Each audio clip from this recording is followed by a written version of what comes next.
K R. Gouriamma എന്ന വിപ്ലവ നക്ഷത്രം അരിവാൾ ചുറ്റിക നക്ഷത്രം നെഞ്ചേറ്റുന്നതിനു മുമ്പ് ഹൃദയത്തിലേറ്റിയ ഒന്നുണ്ട്. അത് ശ്രീകൃഷ്ണ വിഗ്രഹമായിരുന്നു. പഠിക്കുന്ന കാലം തൊട്ടേ ഒപ്പം കൂട്ടിയ ഈ വിഗ്രഹം താൻ വിപ്ലവ നായികയായിരുന്ന കാലത്തും ഒപ്പമുണ്ടായിരുന്നു എന്ന് സാക്ഷ്യപ്പെടുത്തുന്നത് ഗൗരിയമ്മ തന്നെയാണ്. അതിനു പക്ഷേ ഗൗരിയമ്മയ്ക്ക് കൃത്യമായ ഒരു കാരണമുണ്ട്.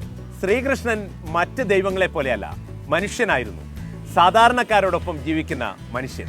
കേരള രാഷ്ട്രീയത്തിലും നിയമസഭാ ചരിത്രത്തിലും അടർത്തി മാറ്റാനാവാത്ത ഒരുപാട് ഏടുകൾ തുന്നിച്ചേർത്ത വീരാംഗനയാണ് കളത്തിപ്പറമ്പിൽ രാമന്റെ മകൾ കെ.ആർ. ഗൗരിയമ്മ.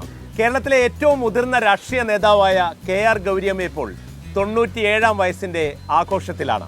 ഏറ്റവും കൂടുതൽ കാലം നിയമസഭാംഗമായ വനിത, ഏറ്റവും കൂടുതൽ കാലം മന്ത്രിയായ വനിത, ഇതൊക്കെ തിരുത്തപ്പെടാത്ത ഗൗരിയമ്മയുടെ റെക്കോർഡുകളാണ്. 10 തവണ നിയമസഭയിലെത്തിയ ഗൗരിയമ്മ 5 തവണ മന്ത്രിയായി നിരവധി വകുപ്പുകൾ ഭരിച്ചു.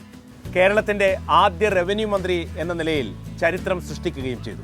കേരള നിയമസഭയിലേക്ക് ആദ്യ തവണ തന്നെ മത്സരിച്ചു തുടങ്ങി. അന്ന് ചേർത്തലയായിരുന്നു തട്ടകം. 1957-ൽ ആദ്യമായി മന്ത്രിയായപ്പോൾ അതേ മന്ത്രിസഭയിലെ തന്നെ ടി.വി. തോമസിനെ ഗൗരിയമ്മ വിവാഹം കഴിച്ചു. അതിൻ്റെ പിന്നിലുമുണ്ട് മറ്റൊരു കഥ. ഗൗരിയമ്മ തന്നെ അത് പറയുന്നുണ്ട്.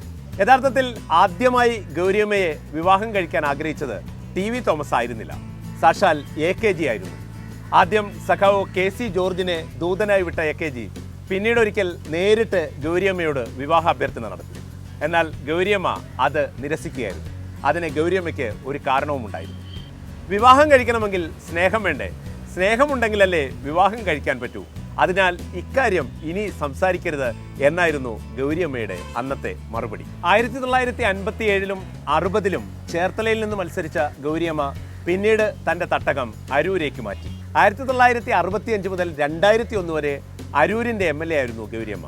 എന്നാൽ 1977-ൽ അടിയന്തരാവസ്ഥ കഴിഞ്ഞുള്ള തെരഞ്ഞെടുപ്പിൽ മാത്രമാണ് ഗൗരിയമ്മ പരാജയപ്പെട്ടത്.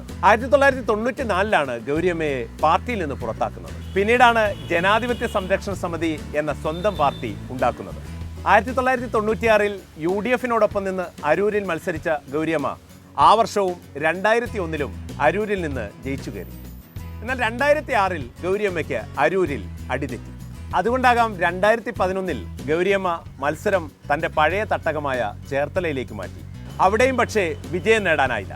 ഇത്തവണ LDF-നോടൊപ്പം പ്രവർത്തിക്കാൻ തീരുമാനിച്ച ഗൗരിയമ്മയ്ക്കും പാർട്ടിക്കും ഇടതുമുന്നണി പക്ഷേ സീറ്റ് കൊടുത്തില്ല. ഇതിനിടയിൽ സ്വന്തം പാർട്ടിയായ JSS പലതവണ പിളർന്നു. പക്ഷേ JSS കേരള കോൺഗ്രസ് പോലെ പിളരും തോറും വളർന്നില്ല.